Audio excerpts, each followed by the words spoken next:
हिल्रोपियम नामक एक दक्षिणी शहर के पास भगवान शिव का एक मंदिर था।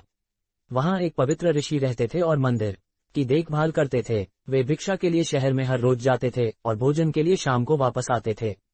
वे अपनी आवश्यकता से अधिक एकत्र कर लेते थे और बाकी का बर्तन में डालकर गरीब मजदूरों में बांट देते थे, जो बदले में मंदिर की सफाई करते थे और उसे सजावट का काम किया करते थे।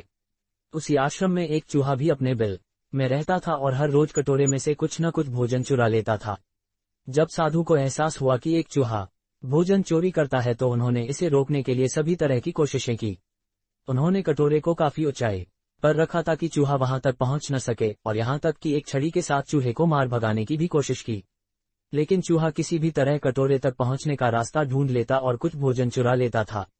एक दिन एक भिक्षुक मंदिर की यात्रा करने के लिए आए थे, लेकिन साधु का ध्यान तो चूहे को डंडे से मारने में था और वे भिक्षुक से मिल भी नहीं पाए। इसे अपना अपमान समझ भिक्षुक क्रोधित होकर बोले, आपके आश्रम में फिर कभी नहीं आऊंगा, क्योंकि लगता है मुझसे बात करने के अलावा आपको अन्य काम ज्यादा महत्वपूर्ण लग रहा है। साधु विनम्रतापूर्वक चूहे से जुड़ी अपनी परेशानियों के बारे में भिक्षुक को बताते हैं कि कैसे चूहा उनके पास से भोजन किसी न किसी तरह से चुरा ही लेता है। यह चूहा किसी भी बिल्ली या बंदर को हरा सकता है। अगर बात मेरे कटोरे तक पहुंचने की हो तो मैंने हर कोशिशें की हैं, लेकिन वो हर बार किसी न किसी तरीके से भोजन चुरा ही लेता है। भिक्षुक ने साधु की परेशानियों को समझा और सलाह दी, चूहे में इतनी शक्ति, आत्मविश्वास और चंचलता के पीछे अवश्य ही कुछ न कुछ कारण होगा।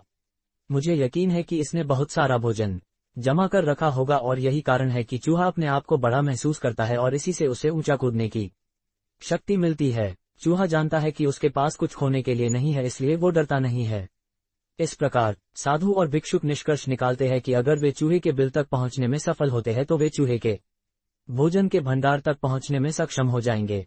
उन्होंने फैसला किया कि अगली सुबह वो चूहे का पीछा करेंगे और उसके बिल तक पहुंच जाएंगे।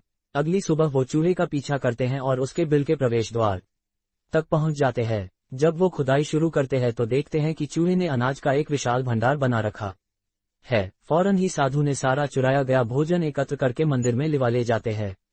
वापस आने पर अपना सारा अनाज गायब देख चूहा बहुत दुखी हुआ और उसे इस बात से गहरा झटका लगा और उसने सारा आत्मविश्वास खो दिया। अब चूहे के पास भोजन का भंडार नहीं था, फिर भी उसने फैसला किया कि वो फिर से रात को कटोरे से भोजन चुराएगा। लेकिन जब उसने कटोरे तक पहुंचने की कोशिश की तब वह धड़ाम से नीचे गिर गया और उसे यह एहसास हुआ कि अब न तो उसके पर शक्ति है और न ही आत्मविश्वास।